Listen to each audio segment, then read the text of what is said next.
Sir cinema release ಆಗಿದೆ, ಜನ positive response ಕೊಡ್ತಿದ್ದಾರೆ. Any day their happiness is more important. First of all ನನಗೆ ಖುಷಿ ಆಗೋದು ಯಾವಾಗಂದ್ರೆ when I see the smile on the producers face. ಅವ್ರ ಮುಖದಲ್ಲಿ ನಗು ಕಂಡಾಗ ಒಂದು ರೇಂಜಿಗೆ ತೃಪ್ತಿ ಆಗಿದ್ದಾರೆ ಅನ್ನೋದು. ಎಷ್ಟು ತೃಪ್ತಿ ಅನ್ನೋದು ಹೋಗ್ತಾ ಹೋಗ್ತಾ ಗೊತ್ತಾಗುತ್ತೆ. ಪಬ್ಲಿಕ್ ಪಾಸಿಟಿವ್ ಆಗಿ ಮಾತಾಡೋದೇ ದೊಡ್ಡ ವಿಷಯ ಇವತ್ತಿಗೆ ಅಲ್ವಾ.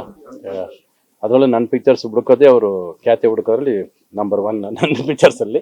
ಅಂಥದ್ರಲ್ಲಿ ಎಲ್ಲೂ ಅಂಥದ್ದು ಕಾಣಿಸ್ಕೊಳ್ಳಿಲ್ಲ ಸರ್. ರವಿ ಬೋಪಣ್ಣಗಿಂತ ಅಲ್ಲಿ ಜಾಸ್ತಿ ಕಾಣಿಸ್ಕೋತು, ಇದರಲ್ಲಿ ಕಾಣಿಸ್ಕೊಳ್ಳಿಲ್ಲ. ಅದು ಫಸ್ಟ್ ಖುಷಿ ಆಯಿತು. And they're happy seeing me in a lawyer's character. And ಆ ಕ್ಯಾರೆಕ್ಟರ್ನ ಯಾವತ್ತಿದ್ರೂ ಇಷ್ಟಪಡ್ತಾರೆ ಅನ್ನೋದು ಯುದ್ಧಕಾಂಡದಿಂದ ಅದು ನೋಡ್ಕೊಂಬಂದಿರೋಂಥ ವಿಷಯ. ಸೊ ಆ ಲಾಯರ್ ಕೋರ್ಟ್ ಹಾಕಿದಾಗಲೇ ನನಗೆ ಅದೊಂಥರ ಚರಿಷ್ಮೆ ಬಂದ್ಬಿಡುತ್ತೆ.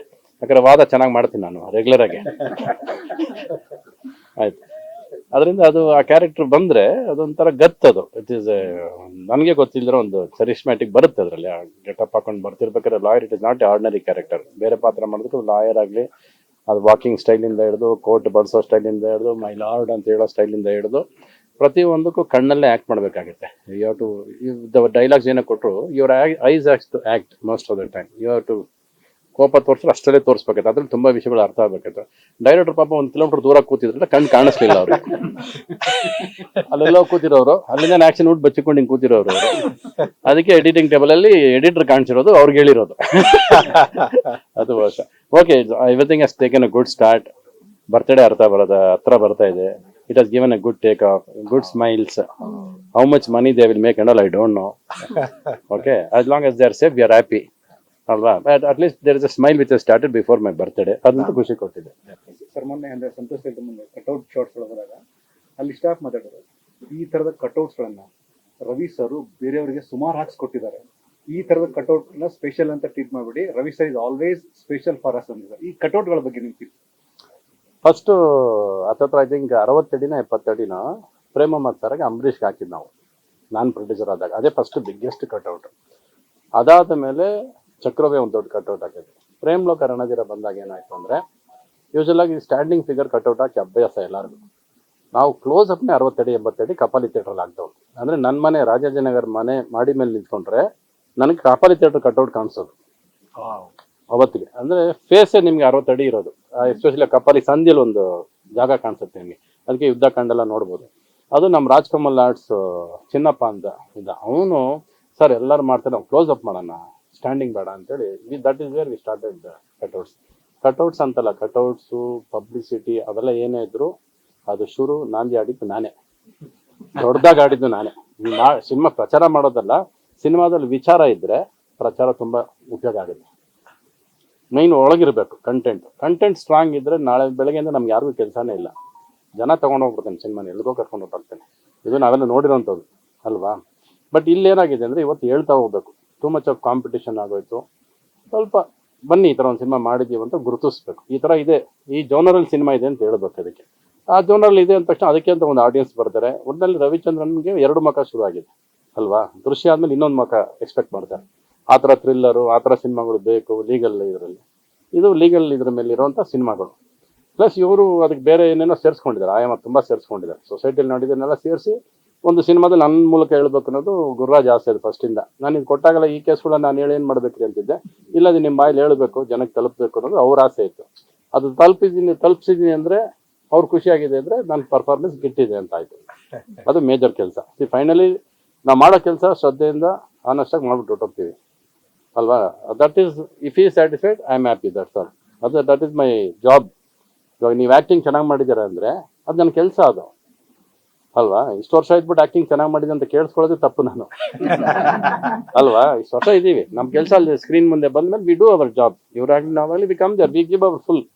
ನಮಗೆ ಸೀನ್ ಇಷ್ಟ ಆಗಲಿ ಇಷ್ಟ ಆಗಿರಲಿ, ಅದು ಇಂಪಾರ್ಟೆಂಟ್ ಅಲ್ಲ. ಒಬ್ಬ ಡೈರೆಕ್ಟ್ರಿಗೆ ಅಲ್ಲಿ ಏನು ಬೇಕು ನೀವು ಹಿಂಗೆ ಮಾಡಬೇಕು ಅಂದರೆ ನಾವು ಅದು ಮಾಡಿಕೊಟ್ಟು ಹೋಗೋದು ನಮ್ಮ ಕೆಲಸ. ಡೈರೆಕ್ಟ್ರ್ ಖುಷಿ ಆದ್ರೆ ವಿ ಆರ್ ಹ್ಯಾಪಿ. ಎಡಿಟಿಂಗ್ ಮೇಲೆ ಖುಷಿ ಆದ್ರೆ we are happy. Yes you have done your job. ನಾವು ಅವ್ರ ತಲೆಗೆ ಅವ್ರ ಮನಸ್ಸಿಗೆ ತಲುಪಿದ್ರೆ ಜನಕ್ಕೆ ತಲುಪ್ತೀವಿ ಅನ್ನೋದು ಸುಲಭ. ಅದು ತಲುಪಿದೆ ಇವತ್ತು ಮನಸ್ಸು ತಾಕಿದೆ, ಅಷ್ಟು ಜನಕ್ಕೆ ತಲುಪಿದೆ. ನೋಡೋಣ ಎಷ್ಟು ದೂರ ಕರ್ಕೊಂಡು ಹೋಗ್ತಾರೆ ನಮ್ಮನ್ನ. ನಾನು ಅಂದರೆ ಜಡ್ಜ್ಮೆಂಟ್ ಅಲ್ಲಿ ರವಿ ಸರ್ ಲಾಯರು ಅಂತ ಅಷ್ಟೇ ಒಂದು ಇಟ್ಕೊಟ್ಟಾಗ ನೀನು ಇದನ್ನು ಮಾತ್ರ ಮಾತಾಡ್ತೀಯಾ, ಯುದ್ಧಕಾಂಡ, ಇವನ್ ರೀಸೆಂಟ್ ಆಗಿ ದಶರಥ ಸರ್, ಆ ಸಿನಿಮಾದ ಒಂದೊಂದು ಸೀನ್ ಕೂಡ ಜನ ಕನೆಕ್ಟಿವಿಟಿ ಫ್ಯಾಕ್ಟರ್ನ ಮಿಸ್ ಮಾಡಿ ಹೇಳ್ತಾರೆ. ಈ ಕನೆಕ್ಟಿವಿಟಿ ವಿತ್ ಸ್ಟಾರ್ಸ್ ಇದನ್ನ ಹೇಗೆ ಡಿಸ್ಕ್ರೈಬ್ ಮಾಡ್ತೀವಿ ಸರ್? ಅದು ಜನ ಒಂದು ಸಿನಿಮಾ ಪಾತ್ರ ತಲೆಯಲ್ಲಿ ಉಳ್ಕೊಂಡ್ಬಿಟ್ರೆ ಅದು ಹಂಗೆ ಉಳ್ಕೊಂಡ್ರೆ ಯುದ್ಧ ಕಂಡು ಇವತ್ತಿಗೂ ಮರೆಯಲ್ಲ ಅಂದ್ರೆ ಆ ಒಂದು ಕೋಟ್ ಸೀನ್ ಮರೆಯಲ್ಲ ಯಾರು ಇವತ್ತು. ಬ್ರಹ್ಮ ವಿಷ್ಣುವೇಶ್ವರದಲ್ಲಿ ಮಾಡೋ ಕಾಮಿಡಿ ಸೀನ್ ಮರೆಯೋದಿಲ್ಲ ಇವರು. ಇವ್ರು ಪಾಪ ಇವ್ರು ಕಾಮಿಡಿ ಟೇಸ್ಟ್ ಇರಲಿಲ್ಲ, ಅದೇ ಪ್ರಾಬ್ಲಮ್ ಆಗಿತ್ತು. ಸ್ವಲ್ಪ ಕಾಮಿಡಿ ಕೊಟ್ಬಿಟ್ಟಿದ್ರೆ ಇನ್ನೊಂದು ಕೋಟ್ ಇಟ್ಕೊಂಡು ಆಟ ಆಡ್ಬೋದಾಗಿತ್ತು ಅಲ್ವಾ. ಅವ್ರು ಇಟ್ಕೊಂಡ್ರೆ ಸೀರಿಯಸ್ ಮ್ಯಾಟ್ರ್, ಅವ್ರೊಂದು ರೂಪ ಒಂದು ಇಟ್ಕೊಂಡು ಬಿಡ್ಲೇ ಇಲ್ಲ ಕೊನೆಯವರೆಗೆ. ನಾನೇನ್ ಮಾಡ್ಲಿ, ರೂಪನ ಅವ್ರು ಇಟ್ಕೊಂಡ್ರು, ನಮ್ ಕೈ ರೂಪ ಆಡೋದಿದೆ ಅಲ್ವಾ. ಸೊ ಅವ್ರಿಗೆ ಇದ್ದ ಆಸೆಗಳಲ್ಲ. ಆಕ್ಚುಲ್ ಆಗಿ ಏನಂದ್ರೆ ನೀವು ನನ್ನ ಜಾಗದಲ್ಲಿ ಆಗ್ತಾ ಪರ್ಫಾರ್ಮೆನ್ಸ್ ನಂದು ಗೆಟಪ್ ಇರ್ಬೇಕಾಗಿದ್ದಲ್ಲ ಅವ್ರಿಗೆ ಗುರುರಾಜ. ಅವ್ರಿಗೆ ಎಷ್ಟು ಆಸೆ ಇದೆ ಸಿನಿಮಾ ಮೇಲೆ ಅನ್ನೋದಕ್ಕೆ ನನ್ನ ಪಾತ್ರ ಡಬ್ಬಿಂಗ್ ಮಾಡಿ ಇಟ್ಟಿದ್ರು ಅವರು. ಅವಾಗ ನೋಡ್ಕೊಳ್ಳಿ ಅವ್ರು ಏನ್ ಆಸೆ ಪಟ್ಟು ಮಾಡಿರ್ಬೋದು ಅಂತ. ಮತ್ತೆ ಆತರ ಡಬ್ ಮಾಡ್ಬಿಟ್ರೆ ನಾನು ನೀವು ಮನೆಗೆ ಕಳಿಸ್ಬಿಡ್ತಿದ್ದೆ ಇವತ್ತು, ಸಾಕು ಸರ್ ಅಂತ. ಡ್ರಾಮಾ ಜೊತೆ ನಿಮ್ಗಿರೋ ಕನೆಕ್ಷನ್ ಅಂದ್ರೆ ನೀವು ಕೋರ್ಟ್ ಕಟಕಟೆಗಳ ಮೇಲೆ ನಿಂತ್ಕೊಂಡಿದ್ದೀರಾ ಪ್ರಳಯ ಅಂತಕ ಸಿನಿಮಾದಲ್ಲಿ. ಜೊತೆಗೆ ಅಲ್ಲ, ನಿಜ ಜೀವನದಲ್ಲಿ ಕಟ್ಕಟ್ಟೆಯಲ್ಲಿ ನಿಂತ್ಕೊಂಡಿದ್ದೀನಿ ನಾನು. ಅದನ್ನೇ ಹೇಳಕ್ ಬರ್ತಿದ್ದೆ, ಹೇಳ್ಬಿಡು ಪರವಾಗಿಲ್ಲ. ನಿಜ ಜೀವನದಲ್ಲಿ ಕಟ್ಕಟ್ಟೆಗೆ ಹೋಗಿದ್ದೀನಿ ನಾನು. ರೋಲ್ ಮಾಡೋದು ಇಲ್ಲ ಅದಕ್ಕೆ ನಿಜ ಜೀವನದಲ್ಲಿ ಕಟ್ಕಟ್ಟೆಗೆ ಹೋಗಿದ್ದೀನಿ ನಾನು. ಒಂದ್ಸರಿ ಕರೆಸಿದ್ರಲ್ಲ ಯಾವಾಗ ಚಿನ್ನ ಪಿಕ್ಚರ್ ಅಲ್ಲಿ ಒಂದ್ಸರಿ. ಹೌದೌದು, ಕೋರ್ಟ್ ಕರ್ಕೊಂಡು ಹೋಗಿದ್ರಲ್ಲ. ಹೌದೌದು, ಹೋಗಿ ಟಾಡಾ ಕೇಸ್ ಎಲ್ಲ ಆಗಿತ್ತು, ಟ್ರೈ ಮಾಡಿದ್ರಲ್ಲ ಅವಾಗ ಅದಾದ್ಮೇಲೆ ಅದು ಇಲ್ಲ ಅಂತ ಪ್ರೂವ್ ಆಗಿ ವಾಪಸ್ ಬಂದಿದ್ದು. ಅದಲ್ಲದೆ ಆಮೇಲೆ ಇನ್ನೊಂದು ನಡೀತಲ್ಲ ಕೇಸ್ಗಳು, ಆಮೇಲೆ ಇನ್ನೊಂದು ಚೆಕ್ ಕೇಸ್ಗೂ ಹೋಗಿದ್ದೆ ಒಂದ್ಸರಿ ನಾನು. ಸೊ ನನಗೊಂದು ಎಕ್ಸ್ಪೀರಿಯನ್ಸ್ ಇದೆ. ಉತ್ತರಾಖಂಡದಲ್ಲಿ ಇವರ ಆನರ್ ಅಂತ ಹೇಳ್ತೀರಲ್ಲ ಸರ್, ಅದು ಇಲ್ಲಿವರೆಗೂ ಯಾವ ಲಾಯರಲ್ಲೂ ನಾವು ನೋಡಿಲ್ಲ ನಿಮ್ ಸ್ಟೈಲ್. ಅದೇ ದಿ ಬೆಸ್ಟ್ ಜಜ್ಮೆಂಟ್ ಬೆಸ್ಟ್. ಏನ್ ನೀವು ಹಿಂಗ ಅಂತೀರಿ? ಅಲ್ಲ, ನಾನು ಇಲ್ಲೇ ಇದ್ದೀನಿ, ನನ್ನ ಎದುರಿಗೆ ಹೇಳಿರ್ತೀರಲ್ಲ. ಫಸ್ಟ್ ಹೇಳ್ಬಿಡಿ ಓಲಿ ಪಾಪ, ಹೇಳ್ಬಿಡಿ ಓಲಿ ಪಾಪ. ಅವ್ರು ನನ್ ಮುಖ ನೋಡಿದಾಗ ನಂದು ಹೇಳ್ತಾರೆ, ನಿಮ್ದು ಹೇಳಲ್ಲ. ಅವ್ಳ ಪಾಪ ಯುದ್ಧ ಕಂಡ ಮಾಡೋರು ಹುಟ್ಟೇ ಇರಲ್ಲ ಅವಳಿಗೆ. ಇವಾಗ ಜಜ್ಮೆಂಟ್ ನೋಡಿ, ಅವಳಿಗೆ ಅದ್ ನೆನಪಾಗುತ್ತೆ ಅಂದ್ರೆ ನೋಡ್ಕೊಳ್ಳಿ, ಅವ್ರ ಅಮ್ಮ ಹೇಳಿರ್ತಾರೆ. ಸರ್ ನಿಮ್ ಸಿನಿಮಾ ಮೂಲಕ ಒಂದಷ್ಟು ಥಿಯೇಟರ್ಸ್ ರೀಓಪನ್ ಆಗಿರೋ ಆಗುತ್ತೆ. ಎಲ್ಲದಕ್ಕೂ ಸಮಯ ಬೇಕಲ್ವಾ. ಯು ನೀಡ್ ಗುಡ್ ಫಿಲಿಮ್ಸ್ ಅನ್ನೋದು ಹೇಳ್ತಾ ಇದ್ದಾರೆ. ಮತ್ತೆ ಥಿಯೇಟರ್ಗಳನ್ನವರು ಎಲ್ಲರಿಗೂ ಏನಂದ್ರೆ ಯು ನೀಡ್ ಗುಡ್ ಸಿನಿಮಾಸ್. ಮಾತಾಡ್ತಾರೆ ನಾವು ಮಲಯಾಳಂ ಸಿನಿಮಾ, ಆ ಸಿನಿಮಾ ಹೋಲಿಕೆ ಮಾಡ್ತಾ ಇದ್ರಲ್ಲ. ನಾನು ಹೇಳೋದು ಏನಂದ್ರೆ ಎಲ್ಲರಿಗೂ ಹೋಗ್ರಿ ಮಲಯಾಳಂ ರೈಟರ್ಸ್ಗೆಲ್ಲ ಕತೆ ಬರ್ಸ್ಕೊಂಡ್ ನೋಡಿ, ಕನ್ನಡದಲ್ಲಿ ಮಾಡಿ, ಯಾರು ಬೇಡ ಅಂತಾರೆ ನಿಮ್ಮನ್ನ. ಕರೆಕ್ಟ್, ಅಷ್ಟೇ ತಾನೆ. You need scripts, you need stories. If you don't find here, go find story somewhere. ಎಲ್ಲಿ ಸಿಗುತ್ತಾ ಕತೆ ಅಲ್ಲಿಂದ ಮಾಡಿಸ್ಕೊಂಬನ್ನಿ, ಮಾಡಿ. ಇಲ್ಲಿ ಯಾರು ಬೇಡ ಅಂತಾರೆ? Nobody is telling you to stop ಅಲ್ಲ. ಸೊ ನೀವು ಸಿನಿಮಾಗೆ ಬರ್ತಿಲ್ಲ ಅಂತ ಹೇಳೋದೇ ತಪ್ಪು. ನೀವು ಸಿನಿಮಾ ಮಾಡಿ, ಯಾಕೆ ಬರಲ್ಲ ನೋಡೋಣ. ಸಿನಿಮಾ ಮಾಡದೆ ಬನ್ನಿ ಬನ್ನಿ ಬನ್ನಿ ಅಂತ ಬಡ್ಕೊಳ್ಳೋದ್ರಲ್ಲಿ ಏನು ಅರ್ಥ ಇದೆ? ಜನ ಚೆನ್ನಾಗಿರೋ ಸಿನಿಮಾಗೆ ಅವತ್ತು ಪ್ರೋತ್ಸಾಹ ಕೊಟ್ಟಿದ್ದಾನೆ, ಬಂದಿದ್ದಾನೆ. ಸರ್ ಇವಾಗ ಅದೇ ವಿಷಯ ಚರ್ಚೆ ಆಗ್ತಿರೋಂಥದ್ದು, ಅಟ್ಲೀಸ್ಟ್ ಹೀರೋಸ್ 1 ಅಥವಾ 2 ಸಿನಿಮಾ ವರ್ಷಕ್ಕೆ ಮಾಡ್ಬೇಕು ಅಂತ ಥಿಯೇಟರ್. ನಾನು 10 ಸಿನಿಮಾ ಮಾಡ್ತೀನಿ ಅಂತ ಅಂದ್ರೆ ನಾನು 10 ಸಿನಿಮಾ ಮಾಡ್ತೀನಿ, 10 ಸಿನಿಮಾ ಮಾಡ್ತೀನಿ. ನಾಳೆ ಬೆಳಿಗ್ಗೆ ಸೈನ್ ಮಾಡಕ್ಕೆ ಹೇಳಿಲ್ಲ ನನಗೆ. ಅವ್ರಿಗೆಲ್ಲರಿಗೂ ಎಷ್ಟೇ ಬೇಕು, ದರ್ಶನೇ ಬೇಕು ಅಂದ್ರೆ ಅದು ಅವ್ರವ್ರ ಇಷ್ಟ ಅಲ್ವಾ, ಅವ್ರವ್ರ ಚಾಯ್ಸು. ಕತೆ ಅವ್ರಕ್ಕೆ ಹಾಕೋದು ಬೇಡವಾ? ನಾಳೆ ಬೆಳಗ್ಗೆ ಎಷ್ಟು 3 ಸಿನಿಮಾ ವರ್ಷಕ್ಕೆ ದರ್ಶನ್ 3 ಸಿನಿಮಾ ಮಾಡಿಬಿಟ್ರೆ 2 ವರ್ಷ ಕಳಿಸ್ಬಿಡ್ತೀರ ಮನೆಗೆ ಎಲ್ಲರೂ ಸೇರ್ಕೊಂಡ ಮೇಲೆ. ಅವ್ರವ್ರಿಗೆ ಇದ್ದ ಬ್ರ್ಯಾಂಡು, ಅವ್ರವ್ರಿಗೆ ಆದ ತಾಕತ್ತು, ಅವ್ರವರೇ ಮಾಡ್ಬೇಕಾರೋ ಬಡ್ಜೆಟ್, ಅವ್ರವ್ರಿಗೆ ಆದ ಒಂದು ಸ್ಟೇಜಲ್ಲಿ ಇರ್ತಾರೆ. Cinema can never be forced for anybody. ನೀನು ಇಷ್ಟೇ ಸಿನಿಮಾ ಮಾಡಬೇಕು, ಅಷ್ಟೇ ಸಿನಿಮಾ ಮಾಡಬೇಕು ಅಂತ ಹೇಳಂಗಿದ್ರೆ ಇಟ್ ಇಸ್ ನಾಟ್ ಪಾಸಿಬಲ್. ಅದು ಅವ್ರ ಚಾಯ್ಸ್. ಅದು ಅಲ್ಲಿ ಔಟ್ ಡಿಸೈಡ್ಸ್ ದಿ ಸ್ಟೋರಿ.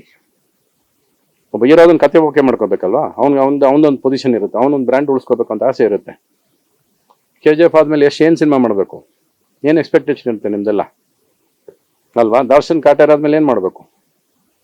ಅವ್ರ ಇಮೇಜು, ಅವ್ರದ್ದೊಂದು ಬ್ರ್ಯಾಂಡು, ಅವ್ರೊಂದು ಬಡ್ಜೆಟ್ ಅಲ್ಲಿ ಯೋಚನೆ ಮಾಡ್ತಾ ಇರ್ತಾರೆ. ಅವ್ರಿಗೆ ದಿನ ಬೆಳಗ್ಗೆ 3 ಸಿನಿಮಾ ಮಾಡಿ ವರ್ಷಕ್ಕೆ ಅಂದ್ರೆ it is not possible for them.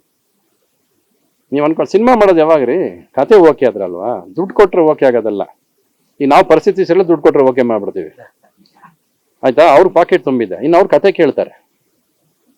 ಹೋಗಿ ಎಷ್ಟು ಹತ್ರ 1-2 ಕತೆ ತಗೊಂಡೋಗಿ, ದರ್ಶನ್ ಕತೆ ತಗೊಂಡೋಗಿ ಈ ಥರ ಕತೆ ಇದೆ ಮಾಡಿ ಅಂತ ಹೇಳಿ ಒಂದಷ್ಟು ಜನ. ಅದಿಲ್ಲ ಸುಮ್ಮನೆ ಸಿನಿಮಾ ಮಾಡಿದ್ರೆ nobody can do cinema. You cannot force anybody to act cinemas. ಸಮಸ್ಯೆ ಏನು ಇಲ್ವೇ ಇಲ್ಲ. ಸಮಸ್ಯೆ ಯಾರ ಮೇಲೆ ಏನು ಬೆರಳು ತೋರಿಸಿ ಹೇಳಕ್ಕೆ ಹೇಳಿ. ನೀನೇ ಸಮಸ್ಯೆ ಅಂತ ಹೇಳಕ್ಕೆ ಹೇಳಿ, ಇವರು ಸಮಸ್ಯೆ ಅಂತ ಹೇಳಕ್ಕೆ ಹೇಳಿ. ಆ ಸಮಸ್ಯೆಗೆ ಪರಿಹಾರ ಏನಂತ ಅವ್ರನ್ನೇ ಹೇಳಕ್ಕೆ ಹೇಳಿ. ಅವಾಗ ಇವಾಗ ನಂದು ಸಮಸ್ಯೆ ಅಂತ ಹೇಳಿ, ಈಗ ನಂದು ಇವ್ರ ಸಮಸ್ಯೆ. ಅಲ್ಲೆಲ್ಲ ಕೂತ್ಕೊಂಡು ಆಕ್ಷನ್ ಹೇಳ್ತಾರೆ. ಕೈ ತೋರಿಸಿದ್ನಲ್ಲ, ಇದಕ್ಕೆ ಅವ್ರು ಉತ್ತರ ಕೊಡ್ಲಿ ಅಲ್ವಾ. ನೀವು ಬೆರಳೆ ತೋರಿಸ್ದೆ. ಒಟ್ಟಾರೆ ಸಮಸ್ಯೆ ಅಂದ್ರೆ ಯಾರ ಮನೇಲಿ ಸಮಸ್ಯೆ ಇಲ್ಲ? ಯಾರ problem? Write down notes first. ಯಾವುದು ನಮಗೆ ಯಾವ್ದಪ್ಪ ಅದು ಫಿಲಿಮ್ ಏನು ಹೇಳಿದ್ರು? ಚಿಪ್ಪು ಅಲ್ಲ, ನಮ್ಮ ಥಿಯೇಟ್ರಲ್ಲಿ ಇದಾಗ್ತೀವಲ್ಲ, ಅದಕ್ಕೇನು ಹೇಳ್ತೀರಾ? ಅಯ್ಯಪ್ಪ UFO ಏನು ಹೇಳ್ತಾರೆ? ಕ್ಯೂಬ್. ಅವ್ರ ಪ್ರಾಬ್ಲಮ್ಮಾ? What is that problem? ಕರೀರಿ, ಒಂದು ಲೆಟ್ರ್ ಬರೀರಿ, ಮೀಟಿಂಗ್ ಕರೀರಿ, ಮಾತಾಡಿ, ಏನು ಮಾಡ್ಬೇಕು ಅವ್ರು ಕೇಳಿ. ಅವ್ರು ಏನು ಹೇಳ್ತಾರೆ ಕೇಳಿ. ಸ್ಟ್ರೈಕ್ ಅನ್ನೋದು ಫ್ಯಾಕ್ಟ್ರಿಗಳು ಅದು ಇದು ಸ್ಟ್ರೈಕ್ ಮಾಡೋರು. ವೆನ್ ದಿ ಎಂಪ್ಲಾಯೀಸ್ ಸ್ಟ್ರೈಕ್, ಓನರ್ಗೆ ಹೊಟ್ಟೆ ನೋವು ಬರುತ್ತೆ. ಅವಾಗ ಅವ್ರು ಎದ್ದು ಬಿದ್ದು ಸಾಲ್ವೇಷನ್ ಬರ್ತಾರೆ. ಇಲ್ಲಿ ಯಾರಿಗೆ ಹೊಟ್ಟೆ ನೋವು ಬರುತ್ತೆ ಸ್ಟ್ರೈಕ್ ಮಾಡಿದ್ರೆ? ನಮಗೆ ಬರುತ್ತೆ. ಸ್ಟಾಪಿಂಗ್ ವರ್ಕ್ ಇಸ್ ನಾಟ್, ಕೆಲಸ ಇಲ್ಲ ಅಂತ ಒದ್ದಾಡ್ತಾರೆ ಎಲ್ಲರೂ. ಕೆಲಸ ನಿಲ್ಸ್ಬಿಟ್ಟು ಏನು ಮಾಡ್ತೀರಾ ಕೂತ್ಕೊಂಡು? ದಿನ ಬೆಳಗ್ಗೆ ಚರ್ಚೆ ಮಾಡೋಕೆ ಕೂತಿದ್ದೀವಿ ಎಲ್ಲರೂ ಇಲ್ಲಿ. First write down your problems. ಏನು ಸಾಲ್ವ್ ಹೇಳಿ, ಇವ್ರ ಪ್ರಾಬ್ಲಮ್, ಇದಕ್ಕೆ ನಮ್ಗೆ ಈ ಥರ ಬೇಕು. ಅವ್ರು ಏನು ಹೇಳ್ತಾರೆ ಕೇಳೋಣ, ಆಮೇಲೆ ತಾನು ನಿಮ್ದೆಲ್ಲ ಮಾತುಕತೆಗಳು. ಸುಮ್ಮನೆ ಕೂತ್ಕೊಂಡು ಸ್ಟ್ರೈಕ್ ಮಾಡ್ಬಿಡ್ತೀನಿ, ಹಂಗೆ ಮಾಡ್ಬಿಡ್ತೀನಿ ಅನ್ನೋದು ಪ್ರಶ್ನೆ ಆಗೋದಿಲ್ಲ. ಅದು it is not good for the industry also. ಇದೇ ಇಂಡಸ್ಟ್ರಿ ದೊಡ್ಡ ದೊಡ್ಡ ಫಿಲಿಮ್ಗಳು ಕೊಟ್ಟಿದೆ, ಗೆದ್ದಿದೆ. ಮಧ್ಯೆ ಒಂದು ಬ್ಯಾಡ್ ಪೀರಿಯಡ್ ಬರುತ್ತೆ. ಯಾರಿಗೆ ಬರಲ್ಲ ಬ್ಯಾಡ್ ಪ್ಯಾಚ್ ಲೈಫಲ್ಲಿ? ಮುಂಚೆ ಬಂದಿತ್ತ ಸರ್ ಈ ತರ? ಎಲ್ಲ ಸರಿ ಬಂದಿದೆ. ಯಾವತ್ತಿಗೂ ಗ್ರಾಫ್ ಒಂದೇ. 100 ಸಿನಿಮಾದಲ್ಲಿ 5 ಸಿನಿಮಾ ದುಡ್ಡು ಮಾಡುತ್ತೆ, 5 ಸಿನಿಮಾ ಅಲ್ಲೆಲ್ಲ ಸೊರೋಗುತ್ತೆ. 90 ಫಿಲ್ಮ್ ಫ್ಲಾಪ್ ಆಗಿರೋದೇ ಉಂಟು. ಇವತ್ತಲ್ಲ, ಇದು ಆಗಿನ ಕಾಲದಿಂದ ಇದೇ ನಡ್ಕೊಂಡ್ ಬಂದಿರೋದು. ಅದು ಯಾವತ್ತೂ ಬದಲಾಯಿಸಕ್ ಆಗೋದು ಇಲ್ಲ ಅದು. So first search for good films. You want to compete. Yes, we have always been in a cosmopolitan city. ಪ್ರತಿ ಸರಿ ನಾವು ಕಾಂಪೀಟ್ ಮಾಡ್ಕೊಂಡೇ ಬಂದಿರೋದು. 5 ಭಾಷೆ ಜೊತೆ ನಾವು ಕಾಂಪೀಟ್ ಮಾಡಲೇಬೇಕು. ಅದನ್ನ ಮಾಡ್ರಿ. ಸಿನಿಮಾ ಹೇಗೆ ಮಾಡಬೇಕು, ಹೇಗೆ ಗೆಲ್ಲಬೇಕು ಅದನ್ನ ಮಾಡ್ರಿ ಕೂತ್ಕೊಂಡು. That is what you should do. ನಮ್ಮನ್ನ ಅಂಗರ್ಗೆ ಹಾಕೋಬೇಡಿ. ಮನೇಲಿ ಕೂತ್ಕೊಂಡು ಏನ್ರಿ ಮಾಡ್ತೀರಿ? ಎಲ್ಲರೂ ಕೊರೋನಾ ಬಂದಾಗ 2 ವರ್ಷ ಕೂರಿಸ್ತು ನೋಡಿಲ್ವಾ ನಾವೆಲ್ಲ ಏನು ಮಾಡ್ತಾರೆ ಮನೇಲಿ ಕೂತ್ಕೊಂಡು? ಈಗ ನಾವೇ ಸುಮ್ಮನೆ ಮನೇಲಿ ಕೂತ್ಕೊಂಡು ಸ್ಟ್ರೈಕ್ ಮಾಡಿ ಕೂತ್ಕೊಂಡು ಏನು ಬರುತ್ತೆ? ಲಾಭ ಏನು? ಬೆನಿಫಿಟ್ ಏನು? ಯಾರಿಗೆ? ಸರ್, ಈಗ ಸೋಲು ಗೆಲುವು ಕನ್ಸಿಸ್ಟೆನ್ಸಿನ ರವಿಚಂದ್ರನ್ ಅವರು ಅವತ್ತು ಒಂದೇ ಲೈನಲ್ಲಿ ನೋಡ್ಕೊಂಡು ಬಂದಂತಾರೆ. ಇದಕ್ಕೆ ಒಂದು ಸ್ಟ್ರಾಂಗ್ ಮೋಟಿವ್ ಏನು?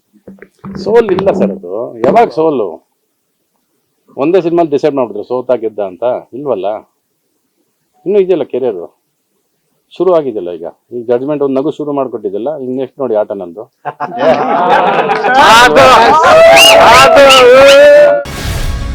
ಗ್ಯಾರಂಟಿ ನ್ಯೂಸ್, ಸುದ್ದಿ ಖಚಿತ, ನ್ಯಾಯ ನಿಶ್ಚಿತ.